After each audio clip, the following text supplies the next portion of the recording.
وكل أمر حكيم أمرا من عندنا إنا كنا مرسلين رحمة من ربك إنه هو السميع العليم. وعن عائشة رضي الله عنها قالت لعن رسول الله صلى الله عليه وسلم زائرات القبور اتخذوا قبور أنبيائهم مساجد رواه مسلم أحمد. ہر قسم کی لوتھا بڑائی اور کبریائی ثنا اور خوبی تعریفات اور تسبیحات اللہ تبارک و تعالی کے لیے ہے جس رب العالمین نے ہمیں اور آپ کو ماہ شعبان المعظم کے میرے دوستوں بزرگوں اور ساتھیوں ماہ شعبان المعظم یہ وہ مہینہ ہے جو ہمیں رمضان المبارک کی اطلاع اور خبر دیتی ہے. یقیناً شعبان کا مہینہ اہمیت والا مہینہ ہے. اس مہینے کے اندر نبی صلی اللہ علیہ وسلم کثرت سے روزہ رکھا کرتے تھے. یہ مہینہ یقین اس ماہ مبارک کی فضیلتیں اور اہمیتیں بھی بیان کی گئی ہیں. ماں عائشہ رضی اللہ تعالیٰ عنہ کہتی ہیں ما رأیت النبی صلی اللہ علیہ وسلم یصوم شہرین متتابعین الا شعبان و رمضان رواه الترمذی کہ میں نے نبی صلی اللہ علیہ وسلم کو شعبان اور رمضان کے علاوہ کسی مہینے میں بھی تسلسل کے ساتھ پے در پے دو مہینہ کا روزہ رکھتے ہوئے نہیں دیکھا.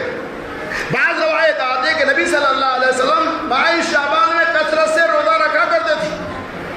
یقین اس ماہ شعبان المعظم کی فضیلت اس کی اہمیت ہے اس میں کوئی شک نہیں. امتی بھی چاہے اللہ کی توفیق کے مطابق جتنا چاہے اب روزہ رکھے کوئی حرج نہیں, لیکن روزے کو تخصیص کرنا یہ قابل غور بات ہے. جس طرح سے اس ماہ کی مناسبت سے غلط اور موضوع روایتوں کا لوگ سہارا لیتے ہیں. سب سے پہلے آپ ترجمہ ملاحظہ ہو تاکہ تفصیل سمجھنے میں آسانی ہو. اللہ تبارک و تعالی نے فرمایا حامیم والکتاب المبین, قسم ہے کھلوئی کتاب کی, واضح کر دینے والی کتاب کی. اِلَّا عَلَوَ اللَّهُ فِي لَيْلَةٍ مُبَارَكَةٍ إِنَّا كُنَّا مُنذِرِينَ, بے شک ہم نے اس قرآن حکیم کو لیلۃ المبارکہ میں نازل کیا اور بے شک ہم ہی ڈرانے والے ہیں. فِيهَا يُفْرَقُ كُلُّ أَمْرٍ حَكِيمٍ, اور اس شب کے اندر لیلۃ المبارکہ میں بڑے بڑے معاملہ کے فیصلے کیے جاتے ہیں. امرا من عند اللہ کل مرسلین, اور میری ہی اجازت سے فیصلے طے ہوتے ہیں اور ہم ہی رسولوں کو بھیجنے والے ہیں. رحمت من ربک انہ هو السمیع العلیم, بے شک اللہ تبارک و تعالیٰ کی رحمت ہے آپ کے ساتھ. اللہ تبارک و تعالیٰ سننے والا اور جاننے والا ہے. سورۃ الخان کی آیت بینات کے اندر اللہ تبارک و تعالیٰ نے اس بات کو واضح کر دیا کہ ہم نے اس قرآن مقدس کو لیلۃ المبارکہ میں نازل کیا, اور لیلۃ المبارکہ یہ رمضان مبارک کے اندر ہے آخری طاقت. جیسے کہ آپ سنتے ہیں بعض لوگ اس رات کی اہمیت اور فضیلت کے پیش نظر لیلۃ المبارکہ اسی شب کا تصور کر لیا, اس لیے لیلۃ المبارکہ یا شب برات کے نام سے جانے جانا ہے, نجات دلانے والی رات. یقیناً ایک دم متفق فیصلہ ہے کہ شب قدر جس رات کی اہمیت کتاب و سنت کے اندر بے شمار بتائی گئی ہے وہ رمضان کے اندر طاقت ہے. اس سے مراد شب برات کی رات 15 شعبان کی رات نہیں ہے. 15 شعبان کی فضیلت میں حدیث سے بیان کروں گا, لیکن وہ چیز نہیں. میرے دوستوں بزرگوں اور ساتھیوں, چند اشعار میں پیش کرتا ہوں جس سے ہمارا موضوع آپ کو واضح ہو جائے گا. شب برات کو بے دین نے بگاڑ دیا, شب برات کو بے دین نے بگاڑ دیا, حسین سنتوں کے باغ کو شب دی خیر کی وہ شب اب نہ رہی، جو شب دی خیر کی وہ شب اب نہ رہی، وہ ہے دامن مقصود خیریت سے تہی، بنا میں اجر و فضیلت کے گناہ ہوتا ہے، بنا میں اجر و فضیلت کے گناہ ہوتا ہے، عمل کا نامہ گناہ سے سیاہ ہوتا ہے۔ ان اشعار سے یہ بات واضح ہو گئی کہ شب برات کی جو حقیقت تھی اس سے ہم ناشنا ہیں۔ آج ہم اور آپ سب لوگ مل کر حسین سنتوں کے باغ کو اجاڑ دیا، جو سنتیں تھی ہم اس سے کوشش دور ہیں، اور جو بدعتیں ہیں ہم اس سے قریب ہو گئے۔ حضرت عائشہ رضی اللہ تعالیٰ عنہ کہتی ہیں کہ ایک شب میں نے محمد رسول اللہ صلی اللہ علیہ وسلم کو گم پایا، یعنی نبی صلی اللہ علیہ وسلم کو میں نے موجود نہیں دیکھا، میں آپ کا فالو کیا، میں آپ کے پیچھے ہو لگی۔ جب میں پیچھے چلتی رہی میں جنت البقیع کے قریب پہنچ چکی، میں نے دیکھا کہ محمد رسول اللہ صلی اللہ علیہ وسلم جنت البقیع میں موجود ہے، قبرستان میں موجود ہے۔ نبی صلی اللہ علیہ وسلم جب آئے دیکھا کہ عائشہ رضی اللہ تعالی عنہ، کیا تو یہ سمجھ رہی تھی کہ میں تیرے اوپر، یعنی اللہ اور اس کے رسول تیرے اوپر خیانت کریں گے، تیرے ساتھ ظلم کریں گے؟ کہا نہیں یا رسول اللہ، میں یہ سمجھ رہی تھی کہ شاید کسی اور بیوی کے پاس آپ چلے گئے ہوں گے۔ اس کے بعد رسول اللہ صلی اللہ علیہ وسلم نے ارشاد فرمایا کہ آج وہ شب ہے، 15 شعبان ہے، اللہ تبارک و تعالی سمائے آسمان سے سمائے دنیا پر نزول فرماتا ہے، اور قبیلہ بنو کلب کے بکریوں کے بالوں کے مانند گناہوں کو بخش دیتا ہے۔ یہ روایت ترمذی کی ہے۔ اب اصل نسخہ میں بھی اور شرح والے نسخہ میں بھی دیکھ سکتے ہیں، اس کی پوری تفصیل دیکھنا ہے تو ترمذی کا ایک شرح ہے تحفۃ الاحوصی، اس کی پوری تفصیل اس حدیث سے موجود ہے۔ اب یہ روایت میں پیش کی جاتی ہے، لیکن اس روایت پہ کلام ہے، یہ روایت صحیح ہے کیسے؟ اس طرح سے اسی جہاں یہ روایت نقل کی گئی ہے اسی کے اندر یہ بات بھی موجود ہے۔ صاحب ترمذی جو اس روایت کو نقل کرنے وہ کہتے ہیں سمعت الامام البخاری ھذا حدیث ضعیف، میں نے امام بخاری رحمۃ اللہ علیہ سے اس حدیث کو ضعیف کہتے ہیں، سنا ہے یہ روایت صحیح نہیں، یہ روایت جس سلسلے میں پیش کی جاتی ہے صحیح نہیں، مغفرت تو اللہ تبارک و تعالیٰ کی طرف سے رد ہوتی ہے، لیکن اس رات کی مناسبت سے اس روایت کے ذریعہ سہارا لے کر اس کی فضیلتیں بیان کرنا، اس سے متعلق سمعت البخاری ھذا ضعیف، میں نے امام بخاری سے حدیث کو صحیح کہتے ہیں سنا۔ لوگ صحیح روایتوں کو سہارا لیتے ہیں کہ صحیح روایت کی طرف عمل کیوں نہیں کرتے؟ اور ایک روایت اور ہی پیش کی جاتی ہے کہ جو حضرت علی رضی اللہ تعالیٰ عنہ کی طرف منسوب کیے جاتے ہیں کہ علی رضی اللہ تعالیٰ کہتے ہیں قوموا لیلھا وصوموا یومھا، کہ تم 15 شعبان کہ شب میں قیام کرو اور دن میں روزہ رکھو۔ یہ روایت علامہ البانی رحمۃ اللہ علیہ نے اور دیگر محدثین نے موضوع قرار دیا ہے۔ اس روزے کی فضیلت بھی بیان کی جاتی ہے بے انتہا۔ پھر اللہ تبارک و تعالی ہمیں اور آپ کو صحیح سمجھ کی توفیق رفیق عطا فرمائے۔ اور چلیے صحیح روایت ہی موجود ہے، رسول اللہ صلی اللہ علیہ وسلم نے ارشاد فرمایا 15 شعبان کی شب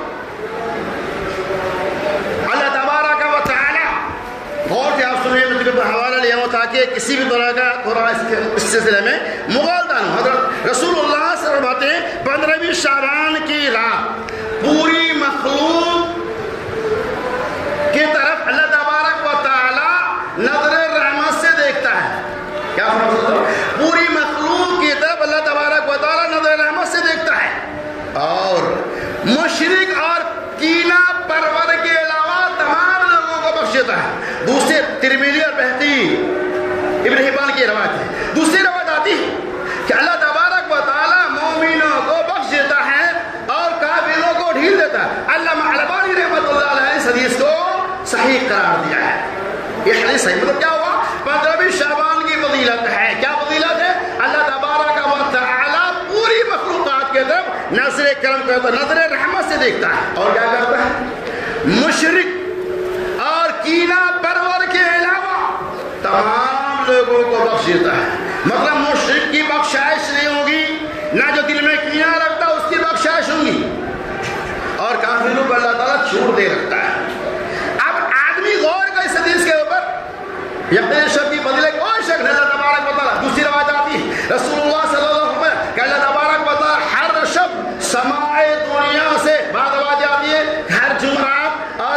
اتوار کے دن اللہ تبارک و تعالی سمائے آسمان سے سمائے دنیا پر آتے ہیں اور کہتے ہے کوئی مانگنے والا, ہے کوئی سوال کرنے والا, ہے کوئی محتاج, ہے کوئی غریب کہ میں ان کو دوں, میں ان کے گناہوں کو معاف فرما دوں. اور اس شب بھی اللہ تبارک و تعالی ماں باپ کی نافرمانی کرنے والا, شراب پینے والا, مدمن الخمر یعنی مدمن الخمر, کینہ رکھنے والا مشرک, اس کی بخشش نہیں ہوتی.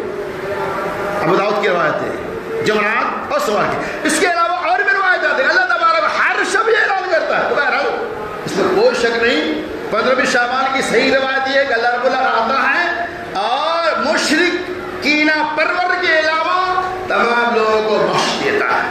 فضیلت کے سلسلے میں کوئی ایسی روایت نہیں آتی ہے کہ اس رات نبی صلی اللہ علیہ وسلم نے کسی طرح کی خاص عبادتیں کی یا آپ کے صحابہ نے کسی طرح کی خاص عبادتوں کا تذکرہ کیا یا اس شب کی مناسبت سے خاص دعاؤں کا تذکرہ ہو یا اس شب کی مناسبت سے خاص نمازوں کا تذکرہ ہو. آج لوگوں نے معلوم 12 رکعت نماز کو بھی گڑھ لیا کہ آج کی شب میں 12 رکعت نماز ہی پڑھی جائیں. اس تمام چیزوں کا دلیل نہیں. اور بعض لوگوں نے آج کی شب کی نماز کا نام ہزاری اور لکی نماز رکھ دیا کہ ہزاری نہ صلاۃ الالفیہ صلاۃ الرغائب وغیرہ. یہ تمام چیزیں غیر مسنون ہیں. رسول اللہ صلی اللہ علیہ وسلم سے اس سلسلے میں کوئی روایت, کوئی صحیح روایت موجود نہیں. میں آپ کو بتا, آپ کے ہونٹے کھڑے ہو جائیں گے. علامہ البانی رحمۃ اللہ علیہ نے شب برات یعنی 15 شعبان سے متعلق 34 روایتوں کو نقل کیا ہے. کتنے؟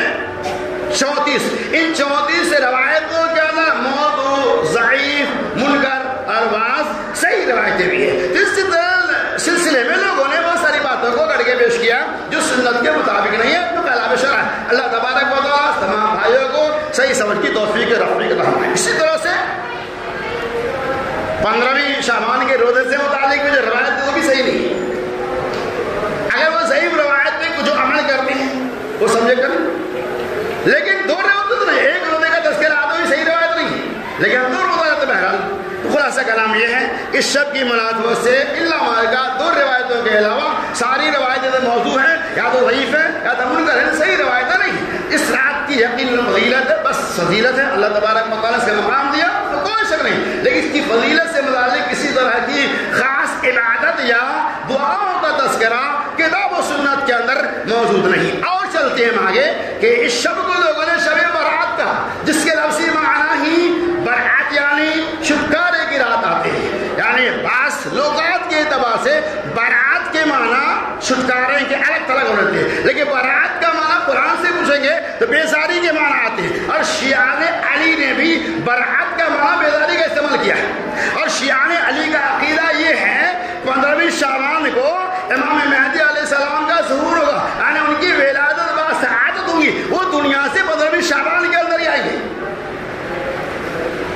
الگ الگ قائد کے لوگ اس سلسلے میں موجود ہیں اور انہوں نے یہاں کا بیان کیا کہ شیعان علی کے علاوہ جتنے لوگ ہوں گے سب سے اپنی بیزاری کا اظہار کریں گے, کہیں گے میں تم سے بیزار ہوں, میں تم سے الگ تھلگ ہوں. اس طرح سے شب برات کے معنی ہے. ہم کیا معنی لیتے ہیں؟ نجات کی رات. یقیناً اب یقین مانو لذت مبارکہ کی جگہ پہ لذت برات کا استعمال کرنا اور اس سے اس کا مشابہت کرنا یہ کسی بھی طرح سے کسی بھی زاویے سے صحیح نہیں ہے. آج کی شب دیکھو کیا ہوتا ہے. چلو جو ہمیشہ جاگتے ہیں وہ جاگے, کوئی مسئلہ نہیں, 15 شعبان کو جاگنا رہا, ایسا نہیں. جو لوگ عادی ہیں نماز روزہ کرنے کا, رات میں نوافل کا اہتمام کرنے کا, تہجد پڑھنے کا, روزہ رکھنا, وہ رکھے, کوئی مسئلہ نہیں. خاص طور سے اسی کو تصور کر کے کرنا یہ صحیح نہیں, ورنہ جو رکھتا ہے ہمیشہ وہ رکھ سکتا ہے, اس کے لیے کوئی مسئلہ نہیں, کوئی حرج کی بات نہیں. اور اس شب میں کیا ہوتا ہے؟ قبروں کی زیارت ایک عام رواج ہے اور مقصد یہ ہوتا ہے اس سے ہماری نجات مل جائے گی. اور بعض لوگ تو اس کا نام کیا رکھا ہے معلوم ہے آپ کو؟ مردوں کی عید. مردوں کا عید ہے. اس شب میں مردوں, اس شب کو, اس عید کو مردوں کا عید بھی کہا جاتا ہے, جو کہ بالکل شریعت مطالعہ کے بالکل ہی خلاف ہے. قبروں کی زیارت عورتوں کے لیے حرام ہے. ماں عائشہ رضی اللہ تعالیٰ عنہ کہتی لعن رسول اللہ صلی اللہ علیہ وسلم زائرات القبور. اللہ کے رسول صلی اللہ علیہ وسلم کی لعنت تو ایسی عورتوں کے اوپر جو قبروں کی زیارت کرتی, تخذ قبور انبیاء مساجد, جو انبیاء کے قبروں کو سجدہ گاہ بنا لیتی. ماں عائشہ یہ روایت مسلم احمد کی. ماں عائشہ رضی اللہ تعالیٰ عنہ کہتی ہیں اگر مجھے اس بات کا خدشہ نہ ہوتا، ڈر نہ ہوتا کہ محمد صلی اللہ علیہ وسلم کی قبر کو آپ کی امتی سجدہ بنا لیں گے تو میں آپ کی قبر بے شک کھلی ہوئی جگہ پہ رکھتی، لیکن مجھے ڈر تھا، خطرہ تھا کہ پچھلے امتوں کی طرح سے کہیں امت محمدیہ بھی محمد رسول اللہ صلی اللہ علیہ وسلم کی قبر مبارک کو سجدہ گاہ نہ بنا لے، اسی لیے آپ کی قبر مبارک کھلی جگہ پہ نہیں ہے. لیکن آج دیکھیے لوگوں کے ذہن و دماغ میں یہ بات کیوں نہیں گھستی ہے کہ جب عورتوں کو قبروں کی زیارت کرنا ہی منع ہے تو عورتیں کر آتی ہیں، کتنی بھیڑ بھاڑ ہوتی ہے. آپ دیکھو اور انسانوں کا چکر لا کر معلوم پڑ جائے گا. اور یہ کہاں سے دلیل ہے اور سنیے. اللہ اکبر. قرآن نے کہا تنزل الملائکۃ والروح، اللہ تبارک و تعالیٰ کی طرف سے فرشتے اور روح اترتے نہ. اب یہاں مراد کیا لیا؟ تنزل الملائکہ سے مراد فرشتوں کی جماعت اور روح سے مراد مردوں کی روح لیتے ہوئے قرآن نے استدلال کر دیا کہ قرآن نے کہا کہ آج کی شب یعنی شب برات میں اللہ کی طرف سے فرشتوں کا نزول ہوتا ہے، والروح اور مردوں کی روحیں بھی آتی. استدلال بالکل غلط ہے. صحیح کیا کہ شب قدر میں اللہ تبارک و تعالیٰ کی طرف سے فرشتوں کا نزول اور روح، اور روح سے مراد یہاں جبرائیل امین آتے ہیں اور فجر طلوع ہونے تک ایمان والوں کے لیے اہل خیر کے لیے دعائیں کرتے رہتے ہیں. یہاں روح سے مراد جبرائیل امین ہیں، اور ہم روح سے مراد کیا لیتے ہیں؟ مردوں کی روحیں. اور عقیدہ بھی یہ ہے چلو آج مردوں کے بخشائش کی شب ہے، پوری رات جاگو اور ہماری روحیں ہمارے بیچ آئیں گی، زیارت کر کے چلے جائیں گے، ان کا استقبال کرو.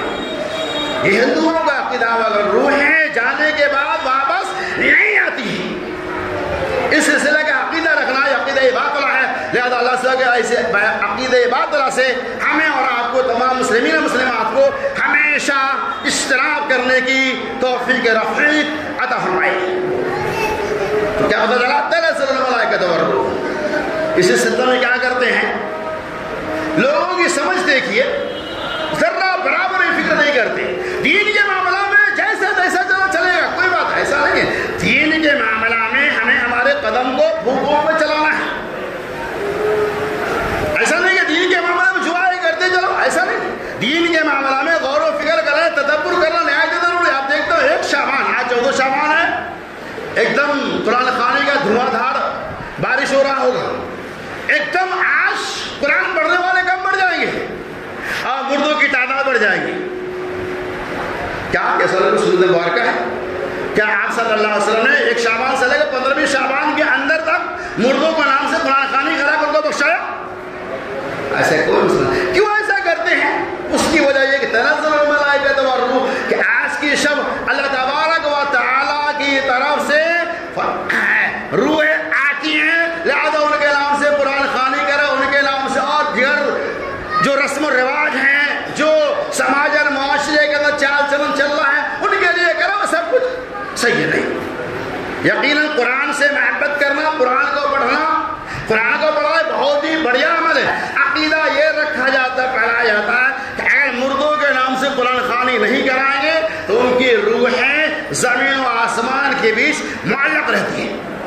اس طرح کی بدعقیدیوں کو لوگ پھیلاتے ہیں. لہذا اللہ سے دعا کرتا اللہ تبارک و تعالیٰ کے تمام رسم و رواج اور جو بھی بدعقیدگیاں سماج اور معاشرے کے اندر دین کے نام سے پھیلائی گئی، اللہ تعالیٰ ان تمام غلط رسم و رواج سے ہمیں اور آپ کو، تمام مسلمین اور مسلمات کو ہمیشہ کے لیے اجتناب کرنے کی، بچنے کی توفیق رفیق عطا فرمائے.